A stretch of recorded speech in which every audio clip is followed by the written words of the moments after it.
Cette vidéo est sponsorisée par Raid Shadow Legends.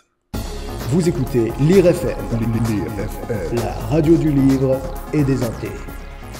Sorciers et sorcières, bonsoir. Dans ce journal, nous reviendrons sur la défaite historique de l'équipe du Pérou contre le Nigeria en finale de la Coupe du Monde de Quidditch sur un score de 530 à 580. L'exploit de l'attrapeur José Antonio Silva n'a pas suffi à combler le score, ce qui marque la première victoire du Nigeria qui sont désormais champions. Et parlant de champions, voici un mot de notre partenaire préféré, Raid Shadow Legends. Comme vous le savez, Raid Shadow Legends est un JDR au tour par tour, mais je vous en ai déjà parlé. Mon aspect préféré du jeu, c'est la collection de personnages. Pour les collectionner, vous devez ouvrir des éclats comme ceci. Et d'ailleurs, parlant de ça, il est temps d'ouvrir mes éclats. Alors, le département des mystères insiste pour qu'on voit mon visage pour cette séquence, pour s'assurer qu'il n'y a pas de triche. Alors, je vais me matérialiser sur vos écrans moldus. Voilà. Alors, donc, ces fameux éclats... On va tâcher d'ouvrir un éclat antique. Et attention... le gladiateur. Ouais, celui-là, je l'ai déjà. Essayons avec un autre. Disciple de griffe, je l'ai déjà aussi, on va essayer avec des éclats un peu plus rares. Oh, le caverneux, lui il est chouette. Lui il est beau. Bon, faut qu'il mange plus, mais il est bien beau. Et enfin, allez, traitement de roi, je vous ouvre un éclat sacré. Attention, donc c'est les éclats les plus rares du jeu. Oh, bah c'est lui qui a Farakin le gras. Bah voilà, c'est lui qui a mangé tout ce que l'autre devait manger. Et voilà. Oh non, mais je l'aime beaucoup lui. Ah, il est... Ah, quelle prestance! Oh, c'est fou tout ce que ces moldus sont capables de faire avec ces petits objets, les smartphones. Ça nous fait penser, bien sûr, au brevet pour le balai électrique qui vient d'être déposé par Atticus Reaper. Nous rappelons que ce sorcier excentrique, travaillant au nouveau secrétariat de la collaboration moldue, a déclaré, je cite, « Il est temps que le monde des sorciers entre dans l'ère moderne et ça passe par la collaboration avec nos voisins, les moldus. » Fin de citation. Et parlant de rentrer dans l'ère moderne, quoi de neuf dans Raid Shadow Legends? Eh bien, justement, des champions que vous ne connaissez pas, puisqu'une nouvelle faction a fait son apparition dans le jeu. Les gardes sylvains, ce sont des créatures inspirées des mythes sylvestres, des elfes, des ents, des druides, des fées, une faction qu'il me tarde de découvrir entièrement. Ah, ça fait plaisir de voir des entreprises avancer dans la bonne direction, en particulier après la débâcle de l'usine de porte-au-loin de Bristol. On vous rappelle d'ailleurs de bien recompter tous vos doigts et vos orteils si vous utilisez un porte-au-loin ensorcelé entre février et août de cette année. Et bien sûr, l'échec commercial de la bière au beurre allégé 0% de matière grasse, une honte et une insulte à la gastronomie, avait estimé le grand chef Philus Etcheberts. Et en plus de ça, Raid propose des événements durant tout le mois et une nouvelle saison du Forge Pass qui vous permettra d'obtenir l'équipement le plus puissant du jeu. Et en plus, si vous êtes membre d'Amazon Prime, vous bénéficierez de récompenses exclusives supplémentaires. Et comme toujours, si vous utilisez le lien dans la description ou en scannant le QR code à l'écran, vous aurez un pack de démarrage d'une valeur d'environ 30$ in-game. Le champion épique Rector Drath, 200 000 pièces d'argent, une recharge d'énergie, un boost d'XP et un éclat ancien que vous pourrez retrouver dans votre boîte de réception en haut à droite, ici. Nous vous souhaitons donc un bon raid, je vais rendre l'antenne, soyez prudents si vous devez quitter le bureau, je vous rappelle que suite à la grève moldue qui immobilise beaucoup de moyens de transport, il y a des embouteillages de cheminettes, donc soyez prudents, à très bientôt sur Lire FM, la radio du livre et des intés.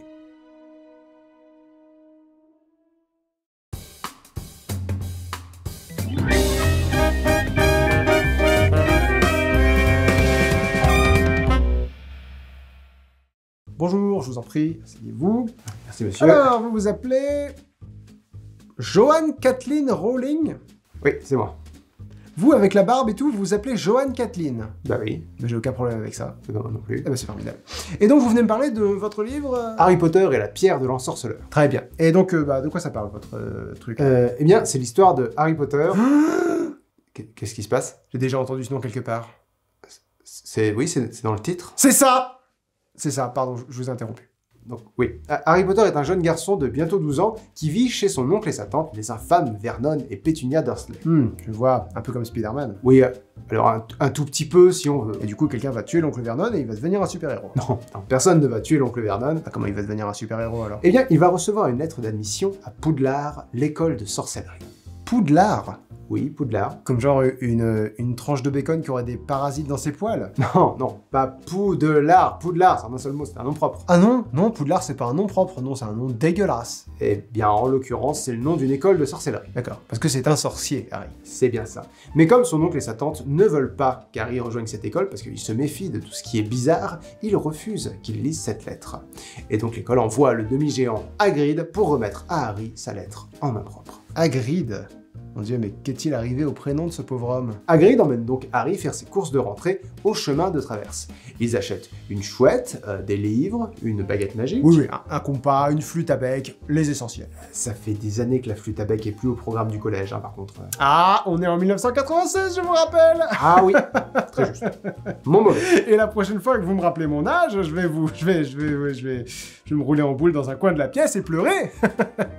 Je ne le ferai plus. Fantastique. Une fois qu'il a toutes ses fournitures, il va à la gare pour prendre le Poudlard Express, en passant à travers un mur pour rejoindre la voie 9-3/4. Je n'ai même pas posé de questions, là. C'est parce que c'est magique. Ouais, non, mais ça me rappelle, moi aussi, quand j'étais gamin, je fonçais dans les murs pour prendre le Sainte-Thérèse Express, non, aucun souci. Et donc, en arrivant à Poudlard, il fait la connaissance de Ron et Hermione, qui vont devenir ses meilleurs amis, mais également de Drago Malfoy, qui est un... con. Et en même temps, t'appelles ton fils Drago, tu cherches un peu. Ah, c'est sûr. Ah, par exemple, j'appelais mon petit dernier Intelligence. Ah. Et il est intelligent, du coup? Non, il est con comme ses pieds. Mais oh, ça vient de sa mère. À l'évidence.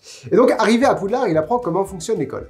Il y a 4 maisons. Oh là là, des chiffres. Non, des chiffres, on s'emmerde. Oui, non, mais il n'y a pas que des chiffres, il y a des couleurs aussi. Oh, j'adore les couleurs. Très bien. Donc, il y a la maison Gryffondor, où vont les plus courageux, dont l'emblème est un lion, et dont les armoiries sont rouges et or.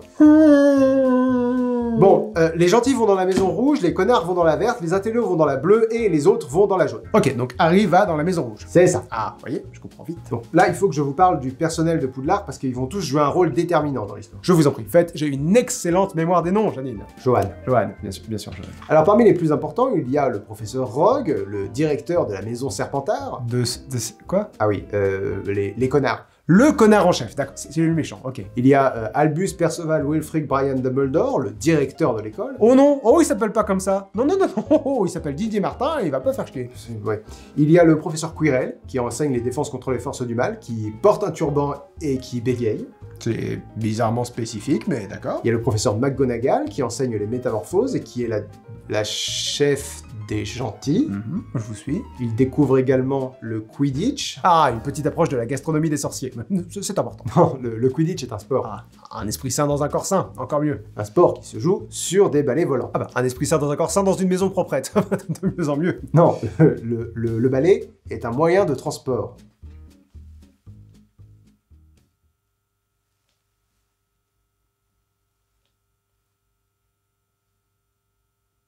Non. Non, bon, c'est un sport qui se joue avec 2 équipes de 7. Il y a 3 poursuiveurs qui se lancent le soifle pour essayer de marquer des points, le gardien qui essaye de les en empêcher, il y a 2 batteurs pour dévier les cognards. Bon, pour gagner, il faut attraper la petite balle en or. La queue du Mickey, ok, compris. C'est important? Oui, c'est important parce qu'au milieu du roman, Harry dispute son premier match de Quidditch. Et durant ce match, Ron et Hermione ont l'impression que Rogue essaye de tuer Harry. Donc il le distrait en mettant le feu à sa cape. Ah là là, le collège, hein, le collège. Tue des gens, brûle des profs, tendre souvenir. Et les enfants soupçonnent Rogue de vouloir s'emparer de la pierre philosophale. La quoi? La pierre philosophale. La quoi? La pierre philosophale. La quoi? La pierre philosophale. La quoi? La pierre philosophale. Ah mais attendez une seconde, c'était pas la pierre de l'ensorceleur dans le titre? Comment c'est possible que ce soit le seul truc que vous ayez retenu depuis le début? Mais pas du tout. J'ai retenu le nom de l'école, par exemple. Tic de jambon. Poudlard. Poudlard, c'est ça, dégueulasse. Parce que la pierre philosophale est l'œuvre de Nicolas Flamel, un célèbre alchimiste qui cherchait à découvrir le secret de l'immortalité. Oh là là, on va l'appeler Harry Potter à l'école des sorciers, hein, voilà. Beaucoup plus simple pour tout le monde. Oui, si vous voulez. Bon, les enfants savent que la pierre philosophale est cachée sous une trappe, dans une pièce gardée par un immense chien à 3 têtes. Oh, ça c'est un beau chien, ça. Mais Hagrid révèle par inadvertance aux enfants comment endormir Touffu, le chien géant. Oui. C'est quelle race de chien? C'est un chien de garde qui est assez intimidant, donc on peut imaginer un chien qui fait peur, genre un pitbull. Je vous avoue que j'y ai pas vraiment réfléchi, mais je peux ajouter des descriptions si vous voulez. Un carlin. Je vous demande pardon. Un carlin à 3 têtes. C'est... Un carlin géant à 3 têtes. Vous visualisez le monstre. Il peut regarder dans 6 directions à la fois. Et donc... Quelle infamie. Et donc, ils parviennent à passer le cerbère. Ah, parce qu'il y a un cerf maintenant. Ils parviennent à passer le gros chien à 3 têtes. Enfin, mais détendez-vous. Prenez une carotte. Bon, merci. Donc, ils arrivent à passer la trappe, mais La pierre philosophale est protégée par 5 autres pièges. Donc d'abord, ils arrivent dans une pièce où les attend un filet du diable, qui est une plante géante que Hermione repousse grâce à du feu. C'est quel genre de plante? Un filet du diable, c'est une plante magique. Ensuite, Ouais, comme du mesclin ensorcelé. si vous voulez, ensuite, Harry doit attraper une clé volante qui leur permet d'accéder à la pièce suivante. Dans cette pièce-là, ils doivent disputer un jeu d'échecs géant dans lequel Ron perd connaissance. Ah oui, non mais les échecs, ça me fait ça aussi. Je me concentre très très fort et... rideau. Dans la pièce suivante, il y a un troll à terre, mais c'est normal parce que les enfants pensent que Rogue les a devancés et qu'il a peut-être déjà la pierre philosophale. Salaud! Et dans la dernière pièce, Harry et Hermione résolvent le test des potions. Oh, je suis sûr que cette scène rendra très bien sur grand écran un jour. Allez, on croise les doigts. Et donc Harry arrive seul dans la dernière pièce où il découvre... Rogue! Et non! Rogue en train de se masturber. Non! Le professeur Quirrell. En train de masturber Rogue? Non, personne n'est en train de se... C'est un livre pour enfants! Ah oui, c'est vrai, oh, j'avais oublié. Oui, c'est Quirrell qui œuvrait dans l'ombre depuis le début pour avoir la pierre philosophale. La quoi? Le caillou magique qui donne l'immortalité. Ah oui. Et pourquoi il veut ça? Pour ressusciter son maître, Voldemort. J'ai pas parlé de Voldemort. Il me semble pas. C'est lui le demi-géant? Non, ça c'est Hagrid. Didi Martin. Oui, non, oui. Non, ça c'est le directeur de l'école. Joanne Rowling. Non, ça c'est moi. Ah oui, pardon, enchanté. Oui, de même. Non, Voldemort, c'est le... Bon, il a causé la première guerre des sorciers qui a occasionné des milliers de morts, dont les parents de Harry, d'ailleurs. C'est le grand méchant de l'histoire. Non, ça c'est Rogue. Non, Rogue, c'était une fausse piste. Mais c'était pas le chef des connards? Si, j'imagine, dans un sens. Et le chef des connards, c'est pas le méchant. C'est moyen comme message pour les enfants, ça. J'imagine. Moi, je pense que c'est important de leur apprendre que si t'es un connard, t'es un méchant. Oh, c'est une leçon de vie primordiale. Donc, Harry trouve la pierre philosophale dans sa poche. Dans sa poche? Oui. Il y a plus de détails, mais je me permets d'être honnête, j'ai l'impression que vous n'êtes pas très réceptif aux détails d'une façon générale. Mais peut-être que c'est mon roman qui vous ennuie, je ne sais pas. J'adore les détails et je vous le prouve. Les intellos vont dans la boîte bleue.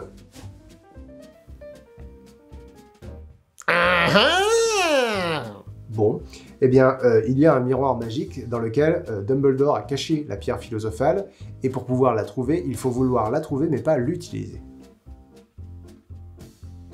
Ben, vous voyez, j'ai tout compris. Mais quand Quirrell essaye de s'en prendre à Harry, il tombe en poussière parce que Harry est encore protégé par le sort de sa mère. Sa mère, qui est morte il y a 12 ans? Oui, parce que quand Voldemort a essayé de tuer Harry, sa mère s'est interposée, s'est sacrifiée pour le sauver. Et ce sacrifice, cet amour, est la forme la plus ancienne et la plus puissante de magie. D'accord, donc Harry est immunisé contre la mort magique. Non, là ça marche, mais voilà, ça marche qu'une fois. 2 fois. Donc ça veut dire que tous les gens que Voldemort a tués, personne ne les aimait suffisamment fort pour les protéger? J'imagine que c'est ce que ça implique, oui. Quelle tristesse. Et voilà, Harry Potter a vaincu Voldemort une nouvelle fois, et il a trouvé sa place dans le monde. Ouais, ben c'est... Oui, c'est... incompréhensible, hein, voilà, c'est... trop de noms, trop de trucs, trop de... Sa place dans notre monde à nous, c'est la corbeille à papier. Foutez le camp de mon bureau.